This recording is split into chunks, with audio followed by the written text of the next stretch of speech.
écoutez, vous êtes toujours à l'écoute de Société sur Radio VM. Nick Payne au microphone. Nous recevons maintenant, il a traversé l'Atlantique pour venir nous voir, mais c'est pas tout à fait vrai. Il est passé par le Salon du Livre de Montréal et il aligne toutes sortes de rendez-vous un peu partout dans notre métropole. C'est Nicolas Vidal que vous avez déjà entendu à notre micro par la magie du téléphone. Bonjour Nicolas Vidal. Bonjour, je suis très heureux d'être là, Nick. Merci d'être avec nous. Alors dites-moi, parlons de vous un instant d'abord. Allons-y. Vous êtes le patron de ce média qui s'appelle Putsch. C'est vous, Putsch, en fait. Vous avez créé ça de toutes pièces. Ça portait un autre nom avant. Vous étiez à Montpellier, BSC. Exactement, j'étais au bord de la Méditerranée avec BSC News qui ne voulait absolument rien dire. Donc on est passé à Putsch et de manière à faire vivre le débat dans ce pays de morne pleine démocratique. Voilà, donc je me suis lancé dans cette aventure et ça marche plutôt pas mal. Donc me voilà ici à Montréal pour jeter un coup d'œil au débat démocratique et au débat tout court ici au Québec. Donc tout ça est fort intéressant. Si c'est la morne pleine chez vous, alors ici c'est la grande patinoire. Hein? Oui, moi je crois qu'on va arriver à égalité à force, ça va pas tarder, je pense. Oui, c'est ça. Bon, trêve de cynisme. Le mur du 5 décembre. Alors ça, c'est l'expression qu'un conseiller mystérieux de l'entourage du président Macron aurait employé pour parler de ce qui s'en vient. Le 5 décembre, cette grève générale sur fond de protestation quant à la réforme des retraites notamment, mais un paquet d'autres choses, je crois aussi. Pourquoi le mur? Qu'est-ce qu'on a voulu dire maladroitement? C'est le mur sur lequel pourrait se fracasser la présidence Macron. Bon, il m'a semblé que depuis les Gilets jaunes, c'est déjà un peu fracassé.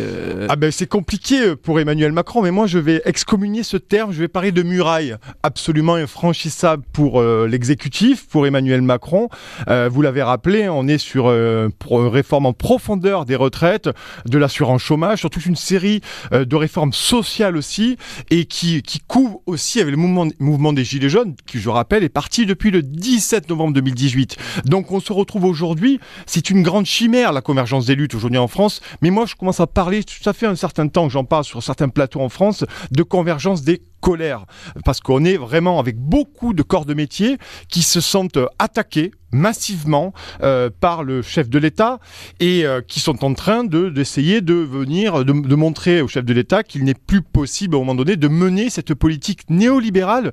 Cette politique est un véritable suicide social. Alors, avant de parler de la convergence des colères et surtout de leur traduction en vote peut-être, voyons d'abord ce qui nourrit la colère. On a parlé de la réforme des retraites.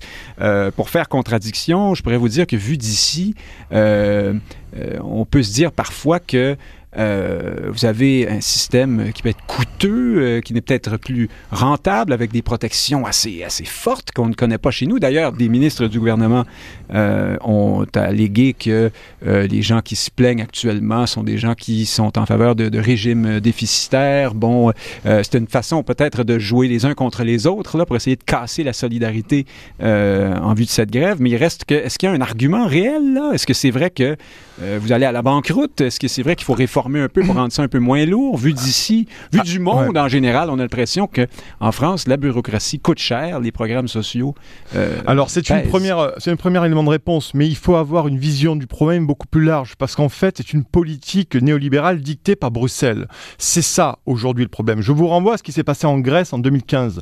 On n'en est pas là en France aujourd'hui, mais cette volonté aujourd'hui de rogner sur les acquis sociaux, de faire une société moins égalitaire, qui d'ailleurs, une étude de l'INSEE, regardez avec les grandes réformes fiscales d'Emmanuel Macron, l'INSEE, c'est pas moi qui le dis, c'est pas les Gilets jaunes, c'est l'INSEE, dit que les grandes mesures sociales d'Emmanuel Macron a favorisé pratiquement les classes les plus riches, les plus aisées. Donc, ce qui est un vrai problème aujourd'hui de partage de la richesse, bien entendu, et je crois que cette politique, vous l'avez dit, avec les SNCF et des régimes spéciaux, mais plus largement, ce sont une espèce de régime de rétribution un peu plus égal, mais en réalité, ça va être une catastrophe parce qu'on parle de retraite par points. Alors, SNCF, ce sont les cheminots. Là, oui, la RATP et d'autres, donc ça représente à peu près 3%, mais je crois qu'aujourd'hui, ce système par points est une grande escroquerie sociale, parce qu'on ne sait pas très bien ce qui va advenir. Alors, vous l'avez dit, alors aujourd'hui, Emmanuel Macron et son gouvernement, tout le monde monte sur les plateaux télé, les plateaux radio, les déclarations dans la grande presse française mainstream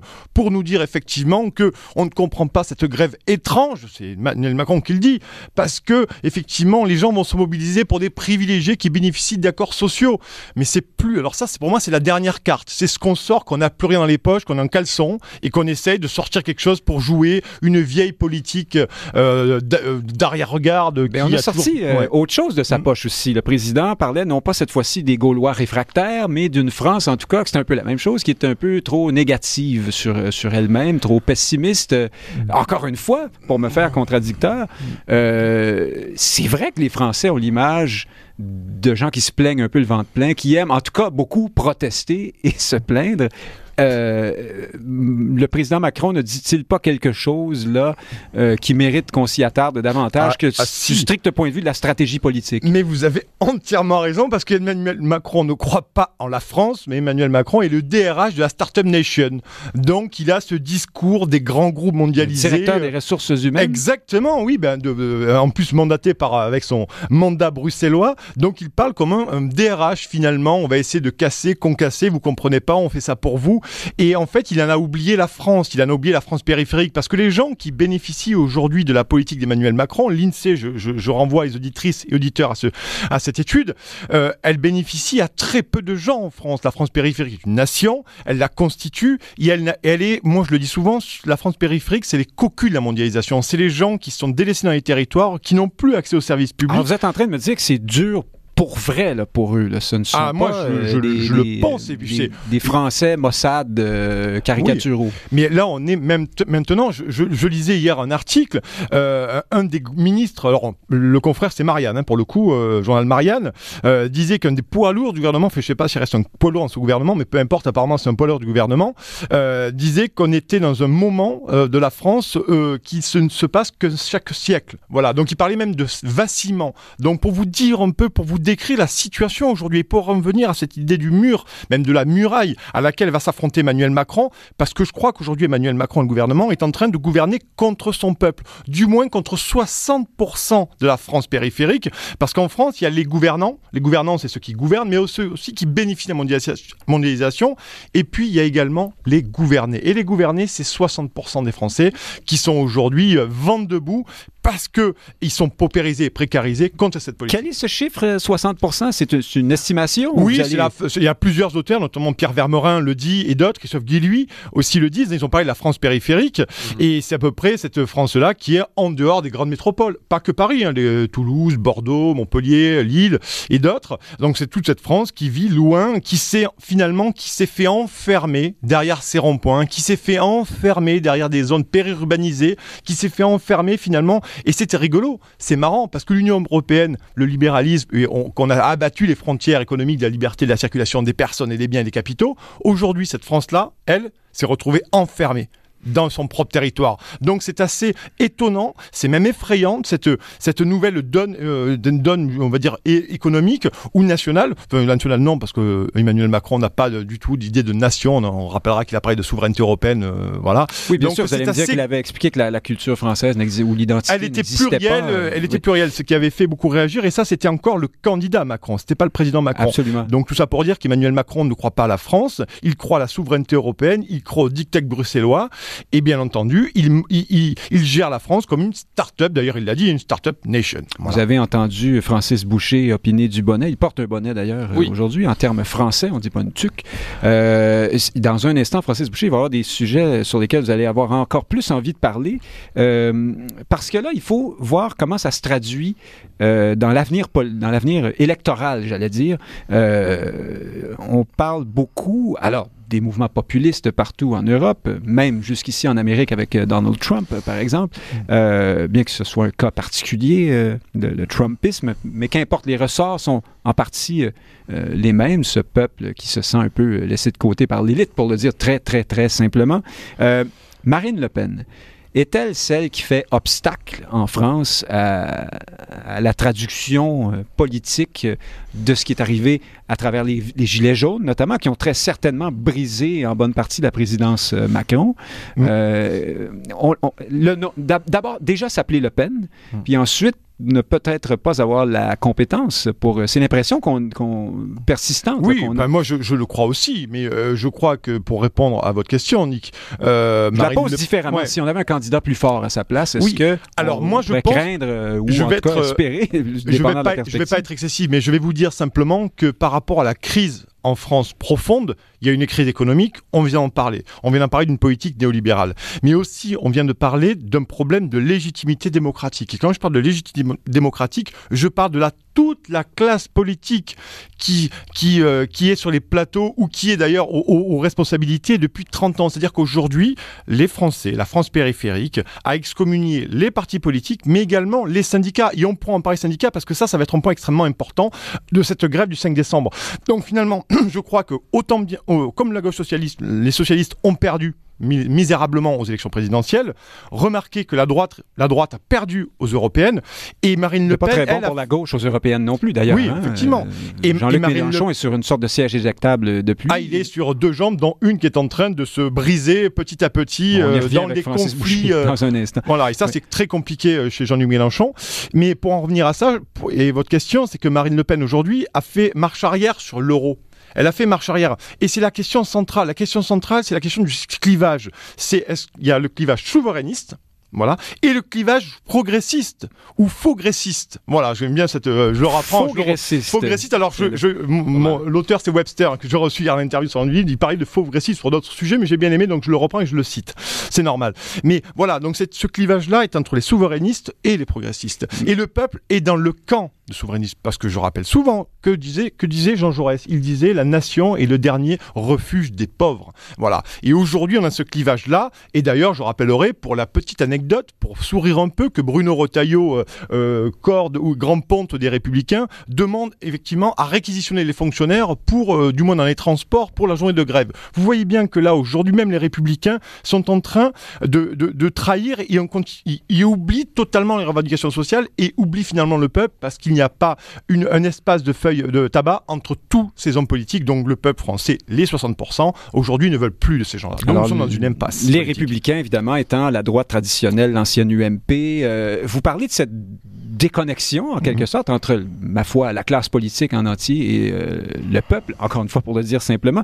Pourtant, les marcheurs, En Marche, le parti d'Emmanuel Macron, se voulait ceux qui vont dans le mur, une espèce de révolution. Ce sont des novices en politique pour plusieurs, qui proviennent de divers milieux, qui ne sont pas dans l'aquarium politique traditionnel. Et pourtant, vous nous dites qu'ils font déjà essentiellement preuve des mêmes réflexes que la classe politique traditionnelle. Bien entendu, parce qu'Emmanuel Macron les porte, du moins il dirige, et Emmanuel Macron n'a pas d'ancrage territorial. Emmanuel Macron, à part la présidentielle, vous me direz, il n'a jamais été élu dans les territoires, donc il n'a pas d'ancrage. C'est un électron libre, c'est quelqu'un qui est dépouillé de toute consistance nationale et qui ne voit la France que sous l'aspect du marché, de la mondialisation, de la globalisation. On a abordé Jean-Luc Mélenchon il y a un instant. Oui. Un peu partout où le phénomène des populismes se produit, on s'interroge sur la capacité de la gauche aussi à y répondre. Les gens vont beaucoup vers des partis conservateurs ou de droite ou portés sur l'identité ou le nationalisme. Ce qui était autrefois des thèmes en bonne partie d'une certaine gauche, sinon de la gauche. Jean-Luc Mélenchon est-il sur un siège éjectable, sera-t-il dégommé au profit d'une candidature qui conviendrait mieux à l'époque? Parce qu'il y a ce clivage-là aussi qui traverse la gauche entre les politiciens plus à l'ancienne, si on veut, et des candidatures peut-être, Francis Boucher, vous me direz si ce sujet-là vous intéresse, mais oui. Plus... alors, les fameux racisés, les femmes... personnes des communautés culturelles. On sent qu'il y a beaucoup de pression sur Jean-Luc Mélenchon à ce moment de ces groupes-là, en tout cas de cette mouvance-là, nouvelle gauche là, de son parti. Je crois que le LFI, la France Insoumise, repose sur 2 jambes. Elle repose sur une gauche populaire, ou du moins où tous les ouvriers français, on va dire, ou toutes ces gauches populaires françaises, et puis elle repose également sur un fort courant indigéniste, avec toute une transgression de valeurs, de volonté de défendre le droit à la différence. Et je crois qu'aujourd'hui, Jean-Luc Mélenchon n'a jamais fait le choix clair de cette politique-là. Il se retrouve son parti foyer entre les deux courants. Hein? Il se retrouve partagé entre ces deux courants, et je crois qu'une partie de la population ne se retrouve pas dans ce courant indigéniste. Donc aujourd'hui, Jean-Luc Mélenchon est en baisse absolue dans les suffrages, et d'ailleurs le point d'orgue, ça a été la marche contre l'islamophobie en France, où on a beaucoup reproché à Jean-Luc Mélenchon. D'ailleurs, nos confrères de Valeurs Actuelles avaient fait une couve assez putsch, d'ailleurs pour le coup, sans le faire promo, mais là-dessus. Et d'ailleurs, on rappellera que plusieurs candidats de gauche, notamment les écolos, avaient signé une tribune, et 3 ou 4 jours avant la manifestation contre l'islamophobie, s'étaient rétractés dans les radios en disant oui, je ne vais pas y participer, ou j'ai signé une tribune et elle n'était pas faite, ou je n'ai pas bien compris ce qui était le cas, et finalement je n'irai pas. Yannick Jadot, notamment, le chef d'Europe Écologie Les Verts, tout auréolé d'un beau succès aux européennes. Exactement. Récemment, avait signé cette. Mais ça, c'est historique pour les Verts, les européennes. Après, c'est plus compliqué dans la réalité des élections au suffrage national. Mais pour répondre à cette question-là, on est vraiment une scission, vous l'avez très bien dit, on a une scission parce que Jean-Luc Mélenchon n'a jamais fait la synthèse entre les classes populaires, on va dire les ouvriers pour faire vite, voilà, la gauche qui les a oubliés depuis 83 et Mitterrand, le tournant libéral, et ensuite, cette gauche-là, extrême gauche ou gauche mélenchoniste, est allée aussi sur toutes ces communautés-là en pensant que ça les porterait aussi au pouvoir, parce qu'il y a un côté aussi très pragmatique électoral, et aujourd'hui ça lui coûte très cher parce qu'avec ces mouvements-là, c'est la nation, la souveraineté qui revient sur le devant de la scène, et d'ailleurs on se rend compte qu'aujourd'hui c'est un clivage qui devrait, à mon avis, pousser dans l'abîme Jean-Luc Mélenchon et l'ensemble de son parti. D'ailleurs plusieurs de ses gardes du corps ou ses généraux sont partis. Ouais. Georges Kuzmanovic est parti, Andrea Cotarac aussi est parti, et même a rejoint lui, Cotarac, le Rassemblement National. Kuzmanovic a monté République Souveraine. Donc ça, c'est des éléments qui laissent à penser que Jean-Luc Mélenchon a perdu de vue la nation française, la République. Voilà, on y a beaucoup reproché, notamment contre la marche. Traverser donc la ligne entre la France insoumise et l'ancien Front National, le Rassemblement National. Il faut le faire quand même. Francis Boucher, cette gauche cassée en deux. D'ailleurs, la droite aussi est cassée en deux en France. Ici, c'est une autre histoire, mais cette gauche un peu en friction là, entre deux courants, la gauche plus traditionnelle et celle plus, je dis nouvelle gauche pour faire dire simplement les choses, la gauche des identités multiples, là, ça se produit ici aussi. Non, est-ce que vous voyez des parallèles? Il y a des parallèles assez forts et évidents. Donc, c'est pas seulement franco-français, ce clivage-là. Il se passe au Québec aussi. Vous allez peut-être le voir au cours des prochains jours. Québec solidaire lui-même est traversé par ce courant-là, et je pense qu'il est devenu majoritaire à Québec solidaire. Je pense que le débat a été tranché à l'intérieur de QS. Ils sont clairement dans la gauche 2.0, intersectionnelle. En France, on appelle ça indigéniste. Ici, c'est pas utilisé ici, mais je comprends ce que vous voulez préciser. On se retrouve plusieurs, dont moi, à être un peu orphelin, là, parce que effectivement, cette nouvelle gauche a tendance à détenir un discours assez hégémonique à gauche, et c'est vrai aux États-Unis aussi.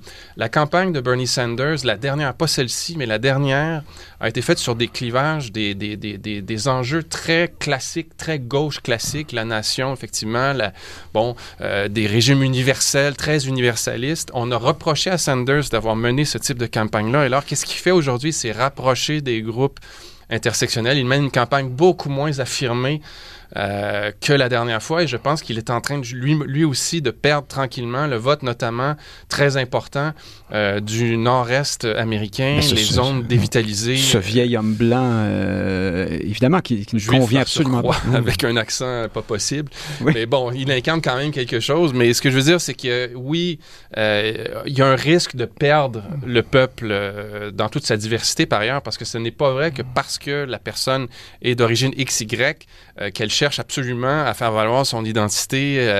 Évidemment, c'est une sorte d'essentialisation. Ben oui, parce que ici, chez nous, vous avez raison, hein, c'est contraire à la République. Il reste une minute, ils sont passés, ces gens-là sont passés à la multiplicité des identités. Voilà. Et ils en ont oublié l'identité même d'une nation. Ça ne veut pas dire qu'il ne faut pas faire la part belle aux identités ou aux spécificités. Mais je crois que ça, le peuple aujourd'hui, du moins cette France périphérique, et pour vous pareil, ne suit plus ce genre de choses. Et on en plus, ils en ont perdu le combat, à mon sens, social de cette défense des valeurs, défense souveraineté. J'en reviens toujours à Jean Jaurès, la nation, c'est le seul bien qui reste aux pauvres quand ils sont dans la merde, pour être très très vulgaire. Alors vous voulez dire qu'au lieu de choisir l'homme blanc cinquantenaire pauvre, on choisit la femme noire bourgeoise.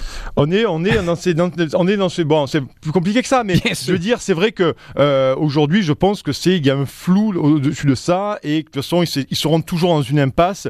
Et politiquement, si on veut réagir en tant que pragmatisme, il va falloir aller beaucoup plus loin que ça et redorer la nation dans sa diversité, mais toujours sous l'égide républicain. En une minute à peine, qu'est-ce que vous nous annoncez pour la suite des choses après ce 5 décembre? Donc, ce n'est pas un muret, c'est une muraille.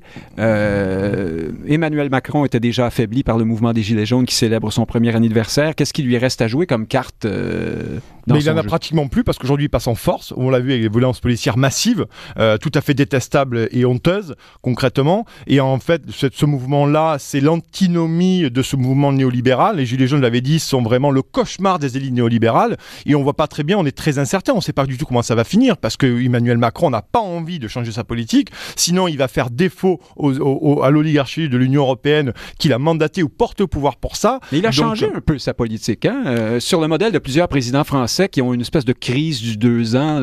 Ouais.